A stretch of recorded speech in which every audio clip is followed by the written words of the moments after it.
Steve, Hi, you're right at the business end of a promotion chasing campaign, and yet I have to ask you, big news today. The club has announced it's going to come off social media for a week. Can you tell me about some of the conversations that decided you as a group to take that action? Yeah, I mean, club want to make a bit of a stance. It's a collective decision through, first and foremost, the players, the senior management staff, myself, coaching staff.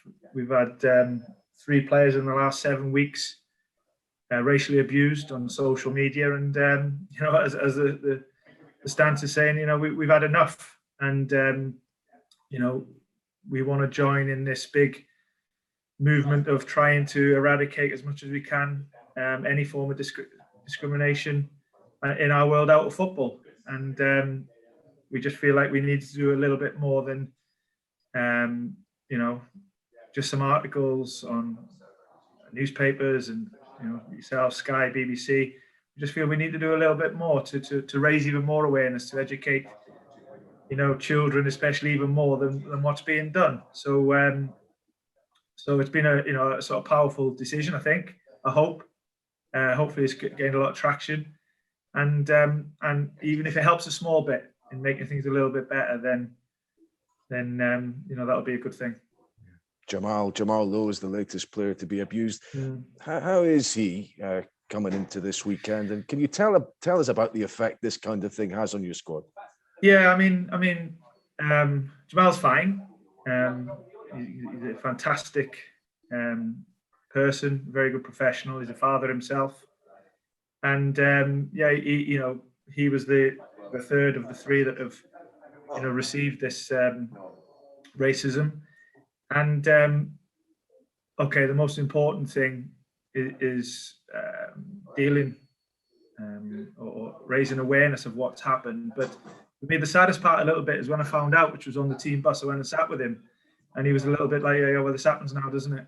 And for me, that was listen, I can't stand in his shoes. I can't sit in Jan Dander's seat, Ben Cabango's seat, and think like they think. But all I can see what I see with them, and for Jamal just to think like that this is normal, for me was the most disheartening bit after the actual act of discrimination. And that's what people don't see. Okay, I say it again, the most important thing is the welfare of the guys who receive the abuse. But then it's the aftermath of how their families react, how their teammates react.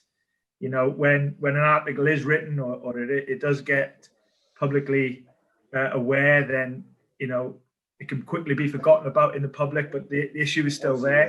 It can last days. And I mean, Jan, for example, and I'm sure Jan will mind me saying, because I think he spoke about it himself, it was a good sort of 2 or 3 days after where it really hit him, and then it's his mum and dad, and then it's his siblings and everything like that. And they're the bits that people don't see, and unfortunately for us, we've had 3 incidents in the last 7 weeks, and we wanted to make a united front to support the boys first and foremost that have been discriminated against, but in general, we want to help the fight as much as we can. Is it empowering to actually do something as well as make a complaint, but to take a stand? And do you think what you have done might encourage others who are in a similar position to take action? Well, we hope so. I mean, first and foremost, we want to show the support internally to the boys. And you're right, we want to join the bigger fight against discrimination in general, but for us, it's football, So if this gets people thinking about what else can be done, then good. I think that's really, really important. And we're at a time now of the season where it's a real business end. Everybody's fighting for something, with the league position, etc. But this is a fight that I think football needs to do together. We really need to stay strong. And if we're helping the cause with the stance that we've taken, then I think that can only be a positive thing. Just one last one on this. It's for 7 days. This boycott, if you call it that. If there isn't change, would you consider as a club coming off some of these platforms indefinitely? Well, I guess so. Yeah, is the answer. What we tend to do here, Craig, is we have open discussions with everybody. You know, with players, with senior management staff. You know, we discuss everything and try and make collective decisions on. Okay, you know, I need to show leadership, and you know, the chief executive will show leadership and things like that. But sometimes showing leadership is about making sure we have good communication and seeing how people feel, and you know, asking for ideas on how we can make decisions. And in this case, you know, like I said, this stance has been a collective from top to bottom of the football club. And if we need to do something even further, then you know, we'll definitely have them discussions. Yeah, just finally then, let's get back to the football. Millwall's a big game, and as far as you're concerned, they'll have ambitions of their own of the playoffs. Yeah, as I said before, you know, we're 7 games to go.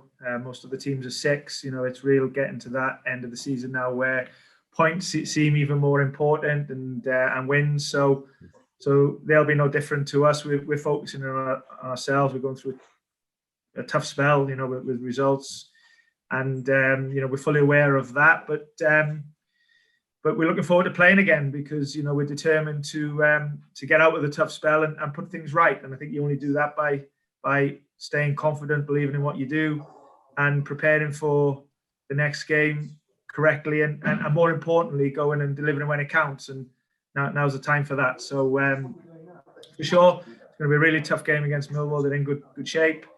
You know, Gary's got a very clear way of setting up and playing, and you know, we'll respect that fully. But just on the little run we've been on, we've got to really concentrate on ourselves more than ever, and that's what we're going to do. We're looking forward to it.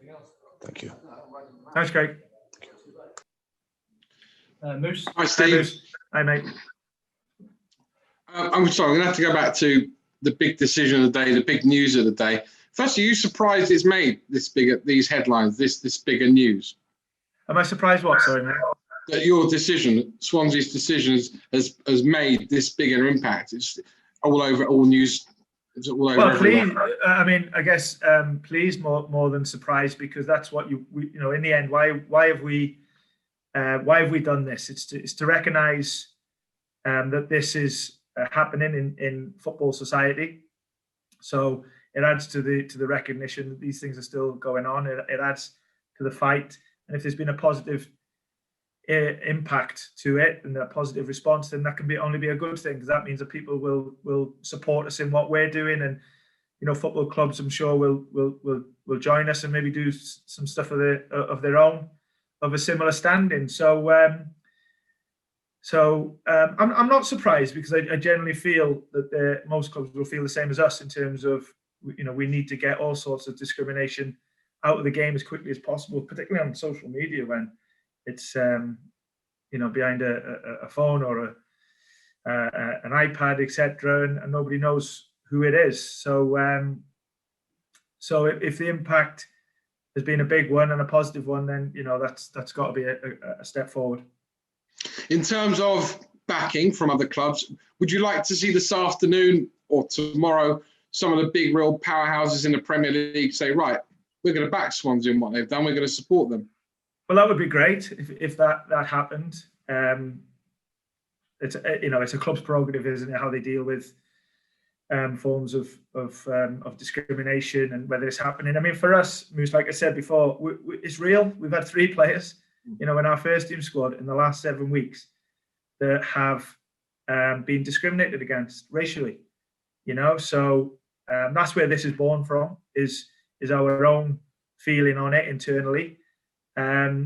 So, you know, that's first and foremost why we're doing it. But if it can have an impact on others and they can do something similar, but is a bit different, then I think that can only be a good thing. But we're very proud of what we're doing. You know, we're very proud of our football club. We're very proud of the people that belong inside it, whatever heritage they have. And unfortunately, some of our players have been on the wrong end of abuse, and we're not standing for it.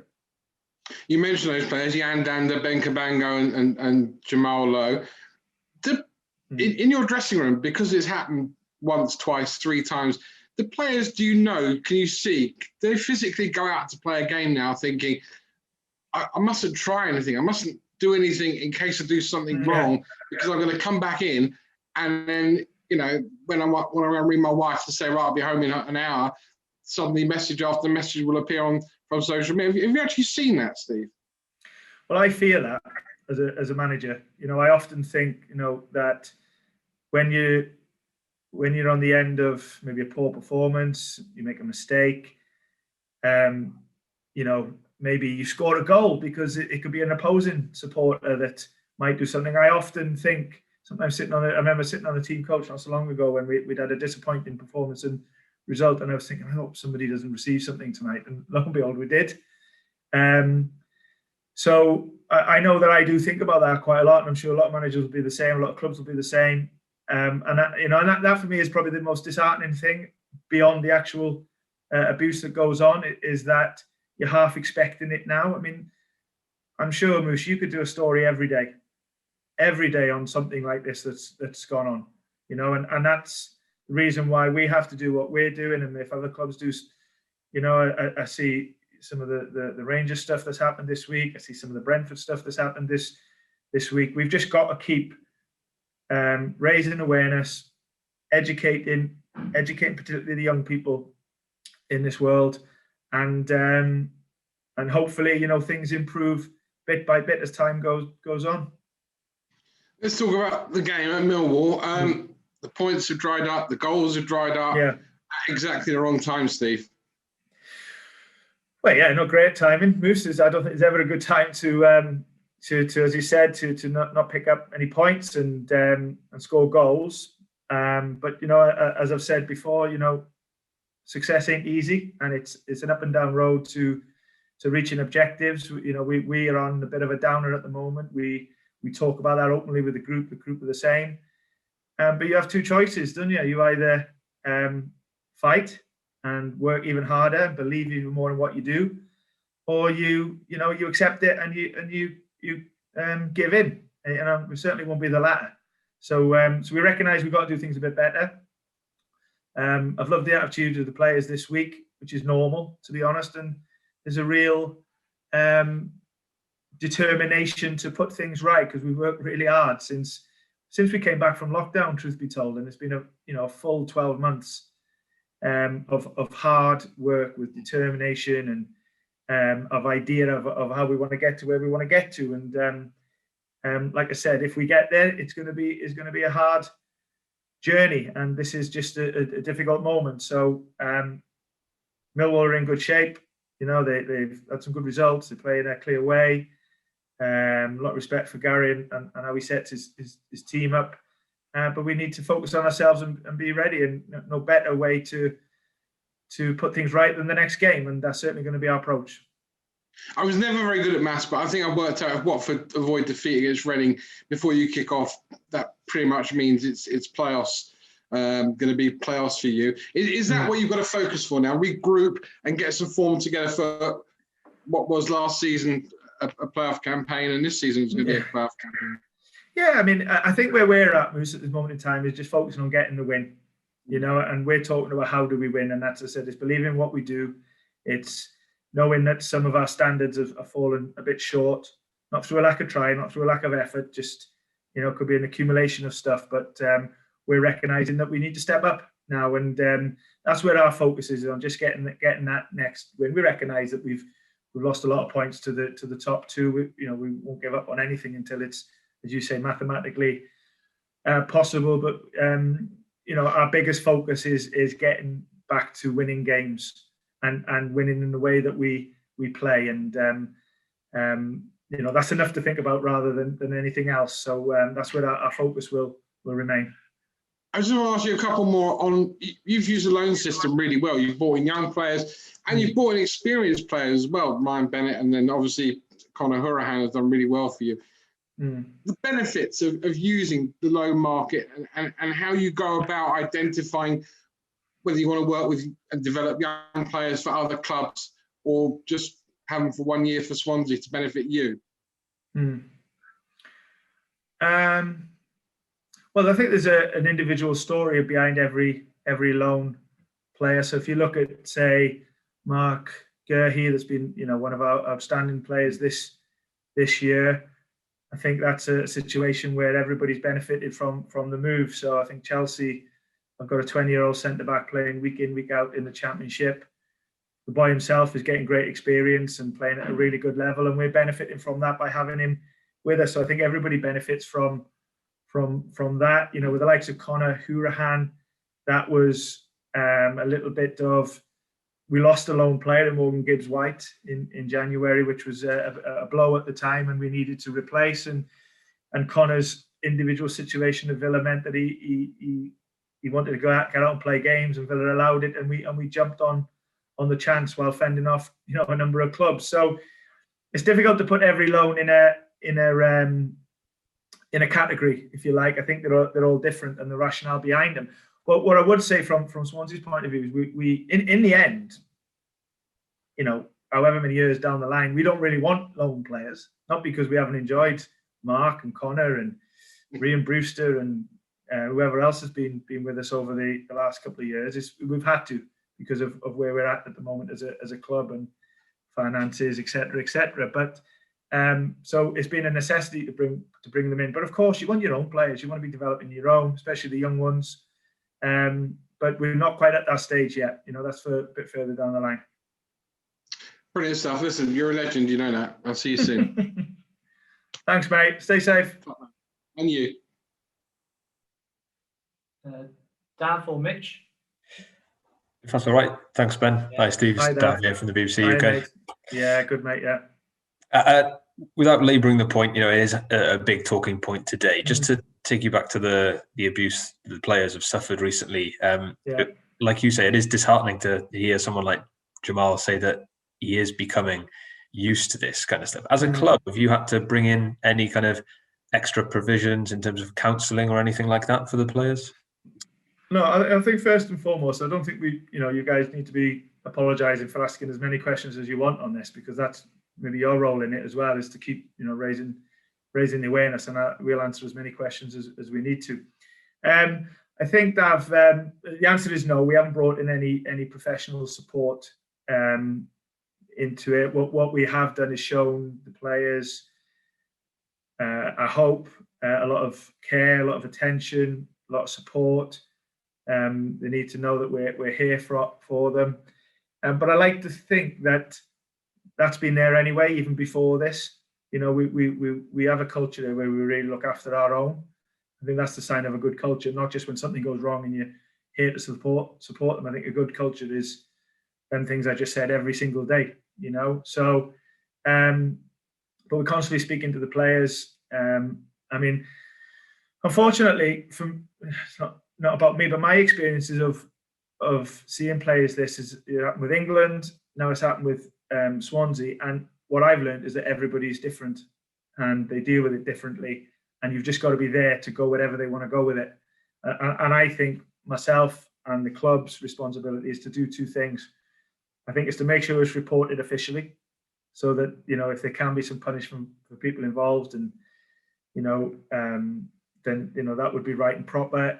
And with doing that, it also raises the awareness publicly, like what we're doing now.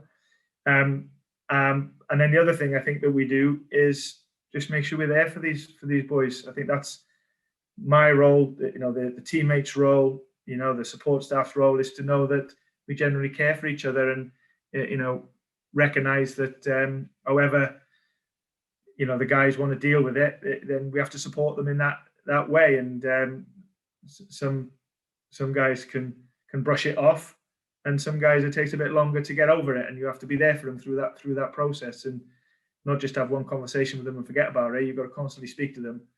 And by the way, sometimes, you know, I've recognised with one player particularly that he'd had enough about talking about it, and I needed to back off, because he was like, "I'm okay, leave me alone. We're sorted. I moved on." And then you have to hear that as well. So it's just treating everybody, you know, in the way that they want, because everyone does deal with it differently. And as well as offering that kind of personal element that you mentioned, it was interesting in the statement that Winter had, you know, sent a letter to Facebook and Twitter. I was wondering, on a kind of practical level of dealing with these things? I know these things are kind of out of your control as a club, but have you heard anything back from these companies yet? And are you hopeful of getting something? I think it's too soon. It's only, I'm just with Ben here. I think it's only gone out the last couple of days. So plus, obviously, now with the the stance that we're taking with the social media, hopefully that won't be too far away a response. And if we do get that, I'm sure Julian and the club will be notifying what's going on publicly, but not yet, mate. But we don't expect it yet. It's very soon. Sure. And just finally on this topic as well, you mentioned how good it would be if clubs would follow your example as well. Again, early days, but are these kind of conversations that you've had with other coaches at other clubs? No, not really. I think obviously we would if they if that needed to happen. I think we've got to be careful. It's every individual club's prerogative to deal with these things as they see right. So we're not doing this and expecting everybody to follow us. If they do, then great, because that means that we've done a positive thing. But first and foremost, we're looking after our own and showing a bit of a united front in what's gone on in our circle, if you like. But if that helps fight the bigger issues and if people want to follow us, then great. But that's got to be down to the clubs in particular. And I know it's been a tough time for you on the pitch, but at a time like this, when the players have had to put up with so much off the field, does football offer some kind of respite for them, some kind of release, do you think? Well, it should do, and I hope so. Yeah, I mean, I have to say that you're right. We are going through a bit of a tough run. We don't want to ignore that, and quite happy to say it like that. But I've loved the atmosphere at the training ground this week. I love the intensity of training. I see the determination and focus in the players' behaviours, and it all adds to hopefully some positive performances and results on the pitch. And if we do that and players are feeling good about themselves, then in this time of discrimination and mental health and everything that's not so good in the world at the moment, if football can offer a bit of respite, then fantastic, and means we might win a game or two as well. Yeah, because I'm looking at the fixture list and it's so congested again. I guess respite wasn't the right word, because it's going to be so hectic for you, isn't it? Are you hoping that maybe get a couple of wins and then the momentum can switch the other way, having had that tough run? Yeah, and that's got to be the intention. It is the intention. It's got to be the focus. But we've got to go and do that. We've got to earn the right, if you like, to go and win a football match. And we've got a tough one coming up. It's never an easy place to go. Millwall, particularly the form we're in and the way that they're playing. But maybe it comes at the right time, and we've got to make it that. So we got to believe in our work even more than we've done before, and hopefully we play a bit better than what we have been playing, because we know that we've fallen short recently, but there's only one way to put it right, and that's to stay focused, to stay determined, to believe in what we do, realize that we're in this league position for a reason, and take confidence from that and take it into the next game. Great. Thanks, Steve. All the best. Thanks, Dave. See you, bud. Afternoon, Steve. You okay? Hi, mate. You okay, boy? Yeah. Yeah, well, thank you. Just to follow on from some of the questions on the three lads that have had abuse in recent weeks. How difficult has it been for Ben and Jan in particular? Because let's not forget that they're still incredibly young lads, aren't they? Yeah. Well, like I said before, Mitch, I think that only they know that, and how they feel about it. So I think they've maybe, I don't know. I think it's probably one that they can, Jan's been pretty open, hasn't he, publicly about some of the, the feelings he's had and the emotions he's had around it. Ben and Jamal not so yet publicly, but I think, to repeat myself, all I and we as a staff can do and the teammates can do is support them in every which way they want. And I go back to, you can't just turn that on when something bad happens. That has to be an everyday behaviour in the culture. That there's a real support for everybody. So they can, good times, bad times, we know we're there for each other. But you're right. The young boys. I think Ben's 20. you're so older, and it's not a nice thing to deal with sometimes. You know, when you look back when I was that age, you know, I'm not sure how I would have dealt with it. But so proud of the boys. You know, so proud. We're proud of them anyway, in the way that they look after themselves, the way that their attitude towards their profession is, the teammates that they are, confidence that they play with. You know, the guys that I'm really, really proud to coach, regardless of winning and losing, playing well or poorly in games. They're class lads, you know, been brought up properly, you know, good, love their families, and good teammates, good sense of humour, good, show a lot of respect, and they really typify, you know, what this group of players stand for. Even more proud of them, really, to be fair, the way they dealt with this as well. And in terms of some of the experienced lads you asked about earlier, Corey Smith, Ryan Bennett, these boys, and Wayne Routledge as well, how big of a role have they played in sort of keeping things in check and as far as matters on the pitch are concerned as well? Because when you are in a rut, they're the kind of people that have dealt with this before.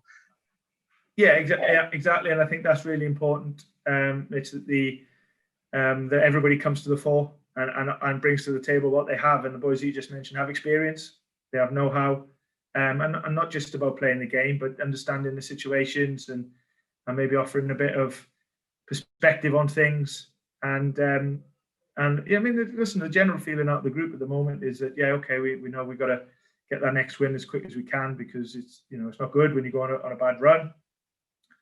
But we're in a league position for a reason. You know, we should grow a lot of confidence from that, and it's a position that so many envy. You know, so we've got to keep hold of that now and get back onto winning ways as quick as we can, and try and get back to the levels that we've shown that we're capable of. Just lastly from me, Steve, how are you looking on the team news front? Any knocks or anything from Preston game?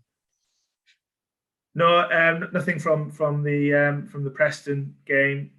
Coles is making good progress. We're seeing a bit of him now. He's not in full training, but he's doing parts of training, so he won't be too far away. Stevie Bender's back as well. He'll probably play in the under-23s next week. So yeah, nothing negative to report on that front. Thanks, Steve. All the best for Saturday. Okay, mate. Thanks. Phil, hi, mate. Hey, Phil. Hi, Steve. You're right. Can I just ask you a quick one on social media? Yeah. I take it you're not on it. Is that right? No, I don't do it. No, it's not something I've never done, to be honest, Phil. I'm sort of speaking out as a spokesman, if you like, about social media. But I know how important it is. Go on, mate. No, I was just going to say, I mean, some managers are on it, but I mean, it's something you've never been interested in. No, I don't. I have no account. I've never. I don't even know how it works. You know, it's just something that's never interested in me. I know there's positives to it, but I know there's negatives to it. But it's just something that I just don't do, and I'm pretty sure I never will. Does the abuse element put you off? Is that part of it? No, it's just no. It's just something I've never done even before. I mean, if I was ever going to get, and I'm sure, you know, there'd be a lot of stuff written about football managers, particularly when they don't win any games. Then it'll be on social media. But you know, I've never been interested in it before this job. I mean, this is the only job I've had, maybe with England a little bit, where people would be interested in making a comment. But it's just something I've never done, you know, and I don't know if that's right, wrong, but I can only tell you how I feel about that sort of stuff. And it's just something that doesn't interest me and doesn't play a part in my life in any way, shape, or form. Yeah, no problem. Thanks, Steve. I never will. Yeah, okay. Hi, Steve. It's Alex here. Can I just ask a quick one, if that's all right? Of course you can, mate. We talked about the problems Jamal's experienced off the field, but on the field, he's obviously a bit of a dry spell. But earlier in the season, he was on fire. Do you sort of sense he's coming back to that form, or another sort of goal run will be around the corner? Would be great, wouldn't it? Yeah, we hope so. Yeah, I mean, but like where the team is at the moment, we've got to work hard to get back to the levels that we need to. And if that's individuals, if that's units, it's the team in general. You know, it's